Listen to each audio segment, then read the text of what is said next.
Today I want to talk to you about the emerging massive AI market and what it's going to mean to you as an HR professional. And much of this is going to be detailed as I prepare our presentations for the HR Technology Conference in Vegas and the Unleash Conference in Paris.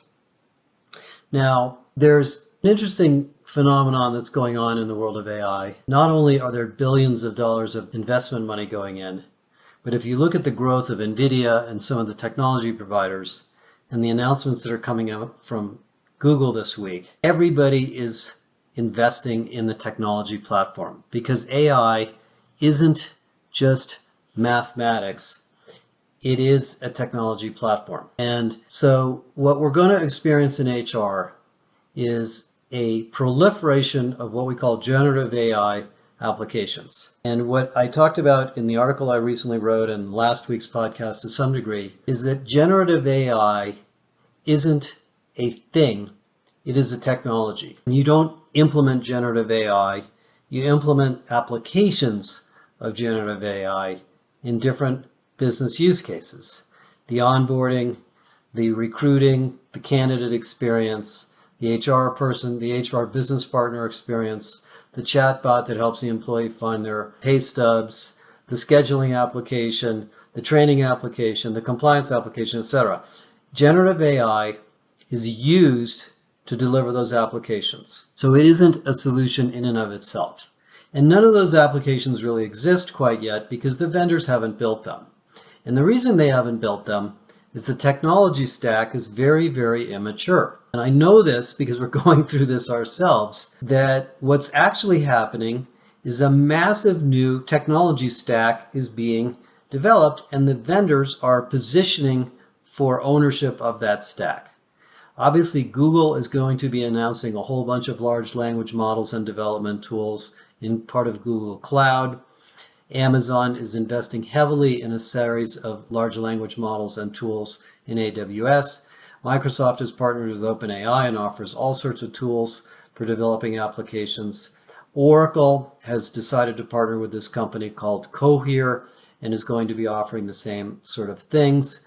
And there will be others, and there's lots of mid-sized technology providers, including Anthropic and many others, that are building up stacks of tools for application developers to build the things that you guys will eventually want to buy. And because that part of the market is so immature, the end user applications are not here yet because the application developers don't know which platform to build on top of.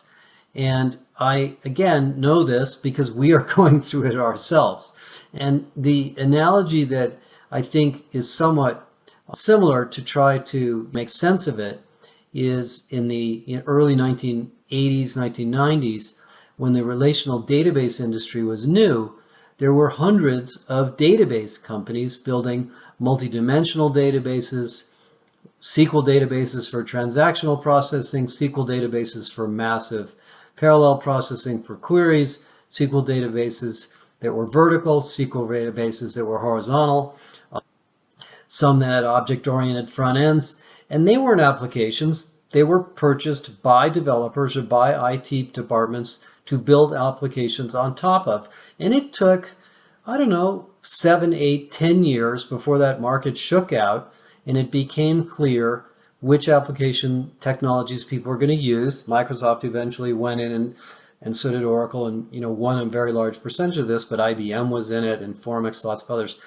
And we built applications on top of those during that period of time. And some of the application providers picked the wrong platforms and they got in trouble.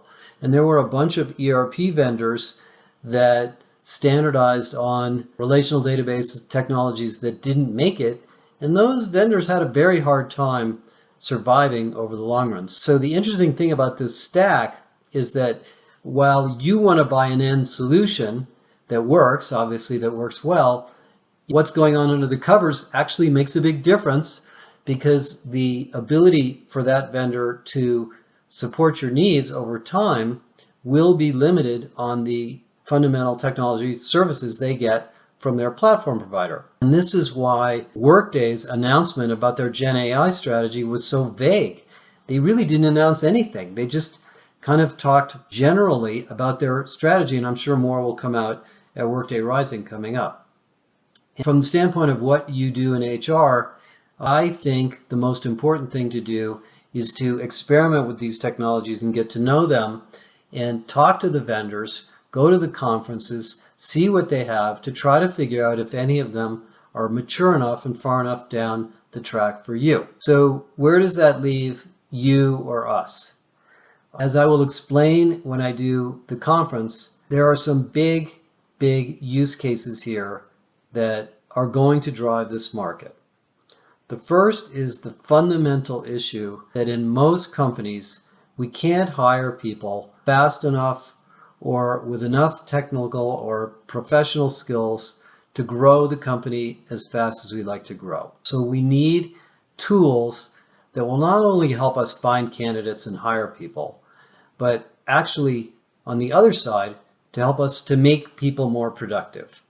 Because in the coming economy, which we call the post-industrial economy, productivity and the ability for each person to do more is going to become fundamental to your success. We're going to have a war for productivity. And it's not going to be a war for who works the most number of hours and who has the best benefits and who has the best onboarding program. It's going to be a war for who can deliver the best products and services to our customers with maybe not the least number of people, but the most optimal use of the people that you have. Now, we call that working at the top of your license. What working at the top of your license means in healthcare is that if you're a nurse, you should be doing nursing. You shouldn't be scheduling people. You shouldn't be cleaning the floors. You shouldn't be working behind the desk trying to type data into the Epic system. You should be doing nursing. And so what they do in nursing in the healthcare industry, and there's many articles written about this top of license idea, is they are re-engineering work so that when you go into the hospital, you get great service from all sorts of different people. But when you need the doctor, he or she is there. But the doctor's not doing a lot of that non-essential work. He or she is letting somebody else do it. Unfortunately, in business, we didn't design our companies that way. We do have specialized jobs, and we've tried to decompose work into specialized jobs. But in many cases, we've built more of an industrial model where we have lots and lots of repetitive work being delegated to many people, but the really high value work is hard to find. Like if you think about the job of, say, a salesperson, the best salesperson on the planet that I've ever met don't enter things into Salesforce all day.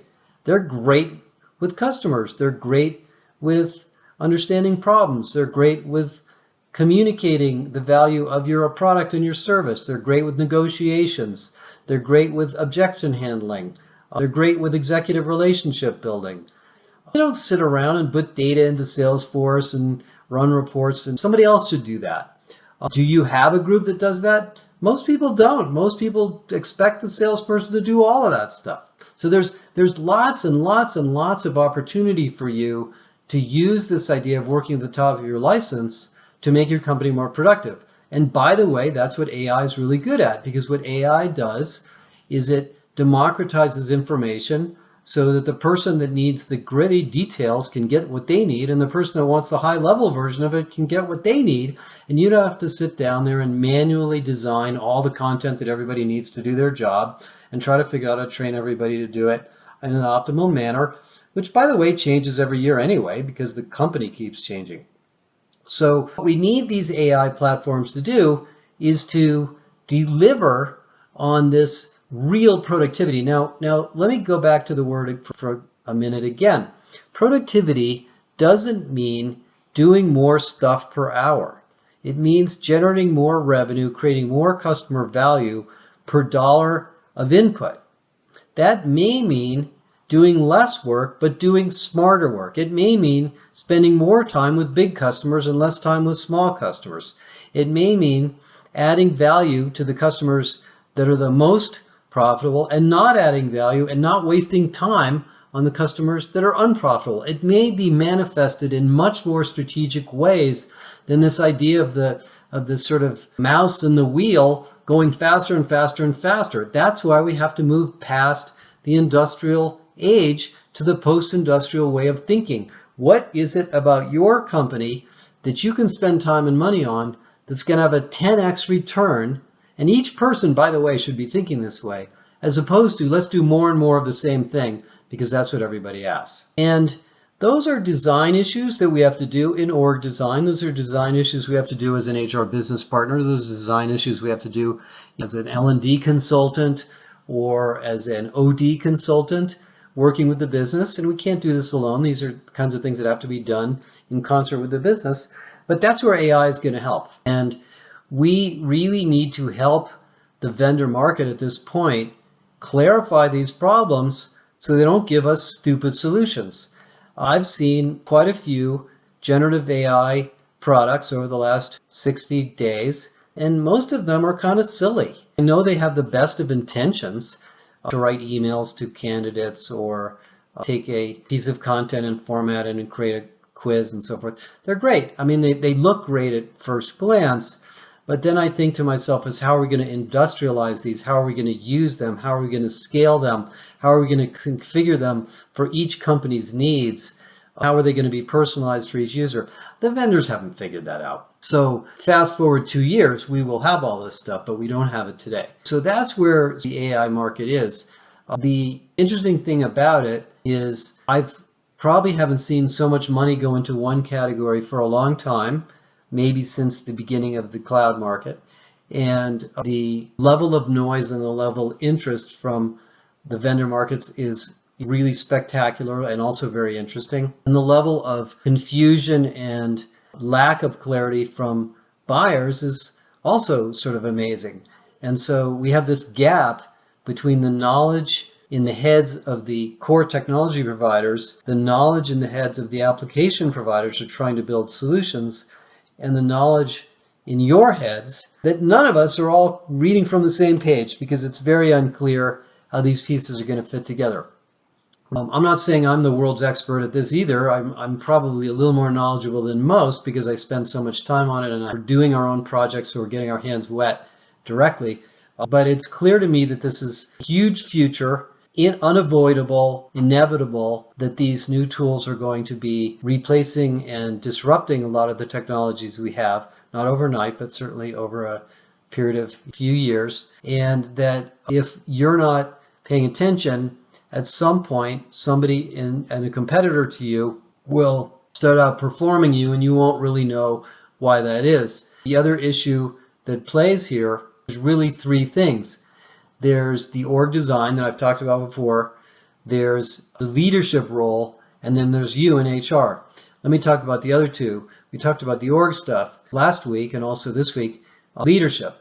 So Janet Mertens, who runs research for us, is just finishing our big research on leadership. We've been working on this for more than a year. And what we've been discovering, and you're going to hear about this at the conference briefly, is that in order to run a company that evolves and adapts to this post-industrial age, uses AI, constantly looks at the higher level views of productivity, you need leaders that are not only focused on execution, hitting the bottom line, making our numbers, but leaders that are keenly aware of the human issues in the company. We call it human-centered leadership. And the analogy that I used with Janet when we talked this through, and we haven't published all this yet, but it's coming, is that in the industrial age of leadership, and you go back to Jack Welch or GE or Bill Gates or Steve Jobs, whoever your favorite leader was, the company had a pyramid of management priorities. The top of the pyramid was execution. Are we getting things done that we planned on getting done? Who's accountable for what? Are we hitting our numbers? Are these projects on track? If they're not, why are they not on track? And who's responsible for that stuff? And do we have the right people in the right roles to execute? Number two, are we innovating and growing? Are we moving into new directions? Are we transforming? Are the projects related to the next generation of products and services happening at the right level of speed and the right level of quality? And if not, why not? And what's holding us back? And level three, there's the people issues. Do we have too many people? Do we have too few people? Are we paying people too much? Are we paying people too little? Is our turnover too high? Is our turnover too low? Is our culture too execution oriented? Is it too innovation oriented? Is our customer service suffering because our people are not trained? Blah, blah, blah, blah, blah. And that was really sort of the third category of issues. And when those people issues became big, they rose up and they were discussed in the context of the first two. But generally, the leadership agenda, if you went to business school, if you read books on leadership, was execution first, growth and innovation second, people third. We believe that has completely flipped. We believe in the new economy, the post-industrial economy, the number one leadership issue is people. And when the people agenda is on track, we grow, we innovate, and we execute. We cannot execute without the people agenda because we are in the people business, we're in the IP business, we're in the service business, we're in the innovation business, and the CHRO is a 100% partner on the business strategy and must be involved in every major decision. If you think about what Helen Russell's been doing at Rivian, for example, Rivian's an amazing company, by the way. You don't know much about them. When they decided to build the manufacturing plant in Normal, Illinois in a whole new way, it's a very different kind of plant because it's really an egalitarian workforce there. They don't have management and labor like the older car companies. She said, she as the CHRO had to go to Illinois and she had to look at the place and they had to think about all of the people issues of management and pay and work environment and physical location and hourly labor and really rethink all of that in order to build that plant. Now, Rivian has yet to become the darling of Wall Street, but it's a pretty good company and it's growing pretty fast. That company would not be what they are if they didn't have that people strategy. And I think Rivian will turn out to be a big superstar company in the future because of that. Many other examples where even NVIDIA, by the way, is this way. NVIDIA, everybody thinks it's an instant success. It's not. NVIDIA's been around for a long time and it's a people-centric company. You can argue about Apple being a tough place to work or not, but Apple understands how to motivate and incent people. That's the level of leadership we're going to have in the future, and not just understanding how AI works and what our opportunity is in AI. The third area, of course, in this transformation to AI is us in HR. And we are going to be introducing the systemic HR research to you in October, initially at the LinkedIn Talent Connect conference and then a few other places. And what we basically found is that there's a journey going on. And some of you are getting there very, very slowly. Some of you are getting there very fast towards systemic HR. It's not an end. It's a direction. It's a journey. It's a series of steps that you have to take to running your part of the company and optimizing your part of the company to take advantage of these integrated tools like AI, to bring HR teams together into more systemic groups, to become consultative, to operate as product leaders, not just program managers. So we don't just launch HR programs and then throw them over transom to the service center, but we stick with them and we iterate on them and we buy and build technologies around them so that our people practices are not only innovative and creative, but also scalable. We cross-train each other. We rotate people in and out of HR. We have great talent intelligence. We invest in data. And we realize that our job in HR is not to keep people happy and to improve employee experience, but to optimize the company's investment in labor. And that in many cases, the ROI of what we do in HR is enormous, because we are, in a sense, the specialists responsible for the craftsman work of making the human capital part of the company operate better and better at higher and higher levels of productivity. That's systemic HR. And how to do that is going to be very clear to you when we show you what we've learned. We've learned a lot about this. So AI may feel like the sort of topic of the day at the moment, but it's all related. All of these things are related. And the tech industry does, as it always does. There's people trying to make a lot of money building a tool or a product or a platform that everybody wants to buy so they can sell it to somebody else or go public. But that market is so young right now, we can't predict who the big players are going to be. So we, as the practitioners responsible for making our companies more successful, have to get to know this market in its formative stages. what we are doing and we will do is we will continue to show you everything that we've learned. We get a chance to talk to many more vendors than you do. We get a chance to see perspectives you don't see. We get a chance to see data that you oftentimes don't see, and we'll keep you up to speed. I'm really excited about these conferences. Not that I like going to conferences particularly, but because I think we're going to see the state of the market come together in the fall. So that's it for today. And check out our new courses in the JBA. The org design course is going very, very well. There's still lots of room for more people to join, and we look forward to talking to you in the next couple of months and seeing you on the road. Bye.